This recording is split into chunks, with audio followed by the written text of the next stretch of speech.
തുടർന്ന് ട്രെയിനുകളിൽ സുരക്ഷ വർദ്ധിപ്പിക്കുകയും ഒക്കെ ചെയ്തെന്ന് നമ്മുടെ ഓർമ്മയിലുണ്ട്. പക്ഷേ ഇപ്പോഴും സമാനമാണ് സ്ഥിതി. ഒരാൾക്ക് വെറുതെ വന്ന ഒരു പെൺകുട്ടിയെ തള്ളി താഴെയിടാം എന്ന തരത്തിലാണോ ട്രെയിനിലെ സുരക്ഷാ സ്ഥിതി എന്ന ആശങ്ക തോന്നുന്നു.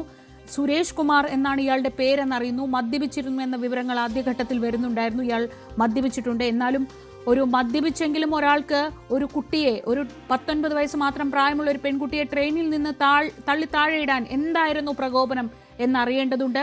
കൂടുതൽ വിവരങ്ങൾ ഈ കുട്ടിയുടെ സുഹൃത്തിൽ നിന്ന് തേടുന്നുണ്ട്. ഇയാളെ തമ്പാനൂരിലെ റെയിൽവേ പോലീസ് സ്റ്റേഷനിലേക്ക് കൊണ്ടുവരും. അവിടെ വിശദമായി ചോദ്യം ചെയ്യും എന്നാണ് അറിയുന്നത്. ഈ കുട്ടിയുടെ ആരോഗ്യാവസ്ഥ ആശങ്കാജനകമാണ്. ഗുരുതരാവസ്ഥയിലുള്ള കുട്ടി ഇപ്പോൾ തിരുവനന്തപുരം മെഡിക്കൽ കോളേജ് ആശുപത്രിയിൽ ചികിത്സയിലാണ്. ഇത്രയും കാര്യങ്ങളാണ് നമുക്ക് ഈ സമയം അറിയാൻ കഴിയുന്നത്. ഇനി ആ ട്രെയിനിൽ, ആ കമ്പാർട്ട്മെന്റിൽ മറ്റാളുകൾ ഉണ്ടായിരുന്നില്ലേ, അവരുടെ ശ്രദ്ധയിൽ ഇത് പെട്ടിരുന്നില്ലേ, അങ്ങനെയുള്ള ഒരുപാട് സംശയങ്ങൾ ഇതുമായി ബന്ധപ്പെട്ടിപ്പോൾ വരുന്നുണ്ട്. വി അരുൺ തുടരുന്നുണ്ട് എന്ന് കരുതുന്നു. അരുൺ, ഈ ആദ്യഘട്ടത്തിൽ ലേഡീസ് കമ്പാർട്ട്മെന്റ് എന്നൊരു വാർത്ത വരുന്നുണ്ടായിരുന്നു. അങ്ങനെയെങ്കിൽ ലേഡീസ് കമ്പാർട്ട്മെന്റ് ആണെങ്കിൽ ഇയാൾ എങ്ങനെ അവിടെ വന്നു എന്നൊക്കെയായിരുന്നു ആദ്യഘട്ടത്തിൽ നമുക്കൊക്കെ തോന്നിയ സംശയം. ഇത് ജനറൽ കമ്പാർട്ട്മെന്റ് തന്നെയായിരുന്നു, ട്രെയിനിന്റെ ഏറ്റവും ബാക്കിലുള്ള കമ്പാർട്ട്മെന്റ്. അങ്ങനെയാണോ ഇപ്പോൾ നമുക്ക് മനസ്സിലാവുന്ന വിവരങ്ങൾ?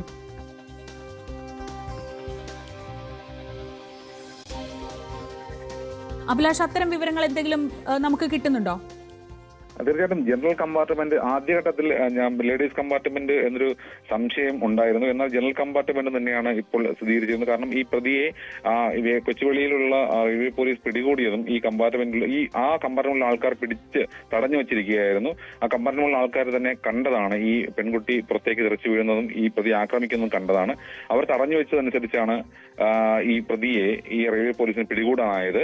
അപ്പോൾ തീർച്ചയായിട്ടും നമുക്ക് ഉറപ്പിക്കാം, കാരണം അത് ഈ ജനറൽ കമ്പാർട്ട്മെന്റ് തന്നെയായിരുന്നു സംഭവിച്ചതെന്ന്. ശ്രീജ, ശരി, അത് ആ ഒരു വിവരം കൂടി വരുന്നു. അതായത് നേരത്തെ ആദ്യഘട്ടത്തിൽ വന്ന വിവരം ലേഡീസ് കമ്പാർട്ട്മെന്റിലായിരുന്നു ഈ കുട്ടി യാത്ര ചെയ്തിരുന്നത് എന്നതാണ്. അങ്ങനെയല്ല, ജനറൽ കമ്പാർട്ട്മെന്റിലായിരുന്നു.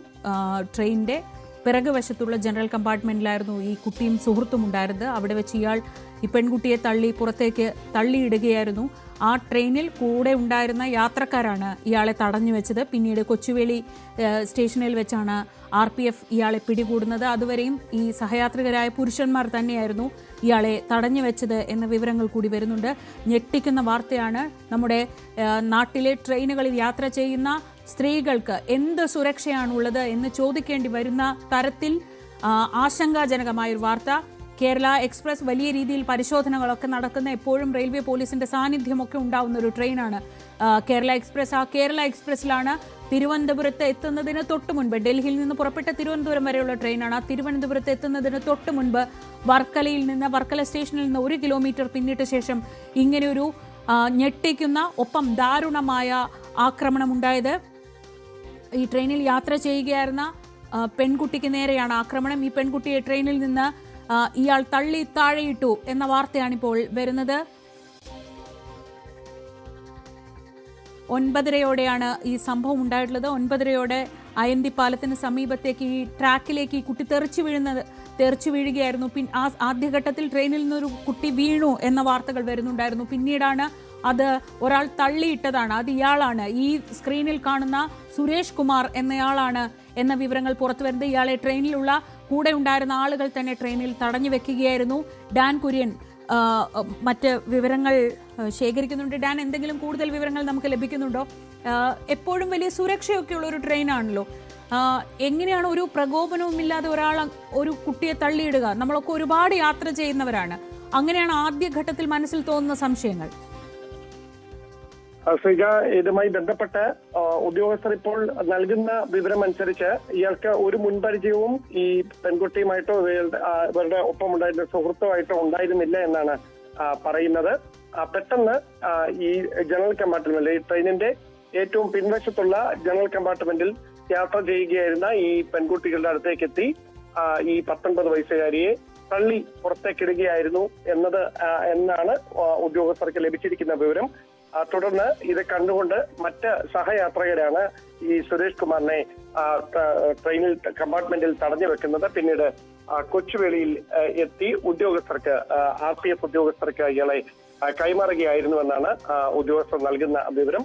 അതിനുശേഷമാണ് ഇയാളെ ഈ വിശദമായി ചോദ്യം ചെയ്യുന്ന നടപടികളിലേക്കൊക്കെ ഉദ്യോഗസ്ഥർ കടന്നത്. പക്ഷേ എന്ത് മറുപടിയാണ് ചോദ്യം ചെയ്യലിൽ ഇയാൾ നൽകിയത് എന്നത് സംബന്ധിച്ച വ്യക്തമായ ഒരു ഉത്തരം റെയിൽവേ പോലീസ് ഇപ്പോഴും നൽകുന്നില്ല. അത്തരം ചോദ്യം ചെയ്യൽ പുരോഗമിക്കുകയാണ് എന്ന് മാത്രമേ പറയുന്നുള്ളൂ. പക്ഷേ ഈ പെൺകുട്ടിക്ക് സാരമായി പരിക്കേറ്റിട്ടുണ്ട്, അബോധാവസ്ഥയിലായിരുന്നു, ഇതുവരെ ബോധം തെളിഞ്ഞിട്ടില്ല എന്നാണ് ഏറ്റവും ഒടുവിൽ നമുക്ക് ലഭിക്കുന്ന സൂചനകളും അങ്ങനെയാണ്. അതായത് സാരമായ പരിക്കാണ് ഈ പെട്ടെന്നുണ്ടായ ആക്രമണത്തിൽ ഈ 19 വയസ്സുകാരിക്ക് ഉണ്ടായിരിക്കുന്നത് എന്നാണ് വിവരം. ഇത് പാലോട് സ്വദേശിനി തന്നെയാണ് എന്ന് ഉറപ്പിക്കാവുന്ന തരത്തിലുള്ള സൂചനകളാണ് ഉദ്യോഗസ്ഥരുടെ ഭാഗത്തുനിന്നടക്കം ലഭിക്കുന്നത്. അല്പസമയത്തിനകം ഈ പ്രതിയെ തമ്പാനൂരിലെ റെയിൽവേ പോലീസിന്റെ ആസ്ഥാനത്തേക്ക് എത്തിക്കും. അവിടെ എത്തിച്ച് ഉന്നത ഉദ്യോഗസ്ഥരുടെ നേതൃത്വത്തിൽ വിശദമായ ചോദ്യം ചെയ്യൽ അടക്കമുള്ള നടപടികളിലേക്ക് കടക്കാനാണ് തീരുമാനം. നമുക്കറിയാം ട്രെയിനുകളിൽ ഇത്തരത്തിലുള്ള സുരക്ഷാ പ്രശ്നങ്ങൾ ഉണ്ടായ പശ്ചാത്തലത്തിലായിരുന്നു വലിയ തരത്തിൽ ഉള്ള പരിശോധനകൾ, പ്രത്യേകിച്ച്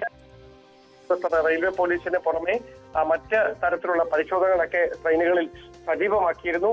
ഒരു ഇടവേളയ്ക്ക് ശേഷമാണ് ഇപ്പോൾ ഇങ്ങനെയൊരു സംഭവം റിപ്പോർട്ട് ചെയ്യപ്പെടുന്നത് എന്നതാണ് എടുത്തു പറയേണ്ട കാര്യം. അതുകൊണ്ട് തന്നെ അവിടെ ഏത് തരത്തിലാണ് വീഴ്ച സംഭവിച്ചത്, അല്ലെങ്കിൽ ഇങ്ങനെ ഒരു പ്രകോപനത്തിലേക്ക് നയിക്കാനിടയായ സാഹചര്യം എന്നതടക്കമുള്ള കാര്യങ്ങളൊക്കെ പരിശോധന വേണ്ടി വരും. മാത്രമല്ല ഈ ജനറൽ കമ്പാർട്ട്മെന്റിൽ സാധാരണയായി ഉദ്യോഗസ്ഥരുടെ സാന്നിധ്യം അങ്ങനെ ഉണ്ടാകാറില്ല. കാരണം ജനറൽ കമ്പാർട്ട്മെന്റിൽ എപ്പോഴും വലിയ തിരക്ക് അനുഭവപ്പെടുന്ന കമ്പാർട്ട്മെന്റുകളായിരിക്കും. അതുകൊണ്ട് തന്നെ ഉദ്യോഗസ്ഥർ എപ്പോഴും അവിടെ വന്നു പോകാറില്ല. നമുക്കറിയാം ട്രെയിനിൽ സാധാരണ ലേഡീസ് കോച്ചും അല്ലെങ്കിൽ സ്ലീപ്പർ കോച്ച് അല്ലെങ്കിൽ അത്തരത്തിലുള്ള കോച്ചുകളിലാണ് ഉദ്യോഗസ്ഥർ ഇങ്ങനെ ഇടവേളകളിൽ വന്ന് വരികയും പോവുകയും പരിശോധിക്കുകയും ഒക്കെ ചെയ്യുന്നത്. അതിനപ്പുറത്തേക്ക് ജനറൽ കമ്പാർട്ട്മെന്റുകളിൽ എത്ര കണ്ട് പരിശോധന നടക്കുന്നു എന്നത് വലിയൊരു ചോദ്യമാണ്. പ്രത്യേകിച്ച് മദ്യപിച്ചൊക്കെ യാത്രയിൽ ആളുകൾ യാത്ര ചെയ്യുന്നതാണ്. അത് മറ്റുള്ളവർക്കുണ്ടാകുന്ന ബുദ്ധിമുട്ടുകളൊക്കെ നേരത്തെ തന്നെ വാർത്തയായിട്ടുള്ളതാണ്. ഒരുപാട് തരത്തിൽ ചർച്ചയായ വിഷയങ്ങളൊക്കെയാണ്. അത്തരത്തിലുണ്ടായ ഒരു സംഭവമാണോ ഇങ്ങനെ ഒരു ദാരുണമായ ഒരു ആക്രമണത്തിലേക്ക് നയിച്ചത്, അതോ അതിനപ്പുറത്തേക്ക് മറ്റെന്തെങ്കിലും കാരണം ഇതിന് പിന്നിലുണ്ടോ എന്ന അടക്കമുള്ള കാര്യങ്ങളൊക്കെ വ്യക്തത കൈവരേണ്ടതുണ്ട്. അന്വേഷണം പുരോഗമിക്കുകയാണ്, ചോദ്യം ചെയ്യൽ തുടരുകയാണ്. അതോടൊപ്പം ഈ പെൺകുട്ടിയുടെ ആരോഗ്യസ്ഥിതി ആശങ്കാജനകമായ നിലയിൽ ഇപ്പോഴും തുടരുകയാണ്, അബോധാവസ്ഥയിൽ തന്നെയാണ് എന്നാണ് റെയിൽവേ പോലീസിന്റെ ഭാഗത്തുനിന്നടക്കം ഏറ്റവും ഒടുവിലും ലഭിക്കേണ്ട സൂചനകൾ.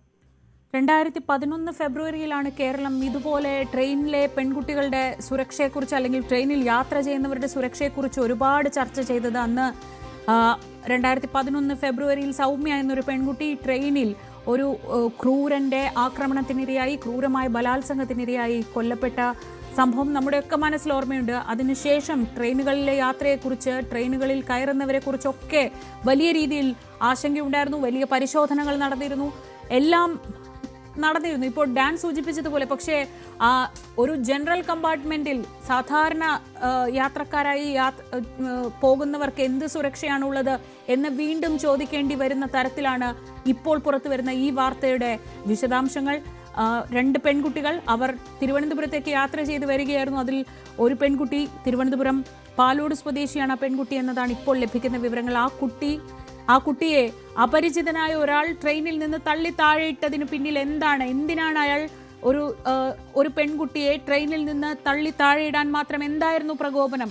ഇതൊക്കെ അറിയേണ്ടതുണ്ട്. ആ ട്രെയിനിൽ യാത്ര ചെയ്തിരുന്നവർക്ക് പോലും നമുക്കറിയാം, ട്രെയിനിന്റെ വാതിൽ മറ്റൊരു വശത്തായിരിക്കും, ആളുകൾ ഇരിക്കുന്നത് അപ്പുറത്തായിരിക്കും. ഇങ്ങനൊരു തള്ളി താഴേക്കിടും എന്നത് ആരും പ്രതീക്ഷിക്കാത്തൊരു സമയത്ത് ചെയ്തതായിരിക്കാം ഒരു പക്ഷേ. എന്തായാലും അതിനുശേഷം ആ കമ്പാർട്ട്മെന്റിലെ മറ്റ് യാത്രക്കാരാണ് ഇയാളെ തടഞ്ഞു വെച്ചത്. RPFന് ഇയാളെ കൈമാറുന്നതും മറ്റ് യാത്രക്കാരാണ്. പക്ഷേ അപ്പോഴത്തേക്കും ഈ കുട്ടിയുടെ ആരോഗ്യനില ആശങ്ക ജനിപ്പിക്കുന്ന തരത്തിൽ ഗുരുതരാവസ്ഥയിലാണുള്ളത്. അതാണ് ഏറ്റവും വിഷമിപ്പിക്കുന്ന കാര്യം. ഈ കുട്ടി ഇപ്പോൾ തിരുവനന്തപുരം മെഡിക്കൽ കോളേജിൽ ചികിത്സയിലാണ്. പ്രതി ചവിട്ടി തള്ളിയിട്ടു എന്ന് ഒപ്പമുള്ള സുഹൃത്ത് പറഞ്ഞു എന്ന വിവരങ്ങൾ ഇപ്പോൾ വരുന്നു.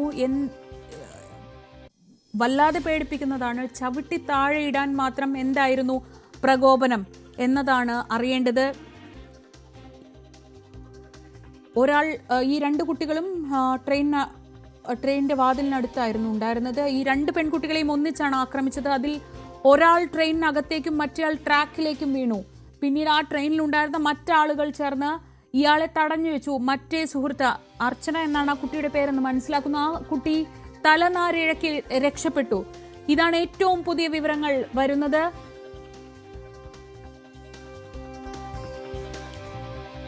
അത്യന്തം ഞെട്ടിക്കുന്ന വാർത്തയാണ്. തിരുവനന്തപുരത്തേക്ക് വരികയായിരുന്ന കേരള എക്സ്പ്രസിൽ യാത്ര ചെയ്യുകയായിരുന്ന 2 പെൺകുട്ടികൾക്ക് നേരെ അപരിചിതനായ ഒരാൾ ആക്രമണം നടത്തി. 2 കുട്ടികളെയും ഇയാൾ ആക്രമിക്കാൻ ശ്രമിച്ചു. അതിൽ ഒരു കുട്ടി ട്രെയിനിന് പുറത്തേക്ക് ട്രാക്കിലേക്ക് വീണു, മറ്റേ കുട്ടി ട്രെയിനകത്തും വീണു. തലനാരിഴയ്ക്കാണ് ആ കുട്ടി രക്ഷപ്പെട്ടത്. മറ്റേയാൾ ഇതാ ഗുരുതരാവസ്ഥയിൽ തിരുവനന്തപുരം മെഡിക്കൽ കോളേജിൽ. എന്താണ് ഇയാളുടെ ആക്രമണത്തിനുള്ള പ്രകോപനം എന്നത് ഇപ്പോഴും അറിയില്ല. ഇയാളെ ഇപ്പോൾ റെയിൽവേ പോലീസ് ചോദ്യം ചെയ്ത് വരികയാണ്. സഹയാത്രികർ ഇയാളെ ട്രെയിനകത്ത് തടഞ്ഞു വെച്ചു. വർക്കല വിട്ടുകഴിഞ്ഞാൽ പിന്നീട് വേളിയിലുള്ള RPF ആണ് ഇയാളെ പിന്നീട് അറസ്റ്റ് ചെയ്യുന്നത്. കൊച്ചുവേളി സ്റ്റേഷൻ വരെ ഇയാളെ കൊണ്ടെത്തിച്ചു. കൊച്ചുവേളിയിൽ വെച്ച് ഇയാളെ RPFന് കൈമാറിയത് ഈ കമ്പാർട്ട്മെന്റിൽ കൂടെ യാത്ര ചെയ്തിരുന്ന ആളുകൾ തന്നെയാണ്.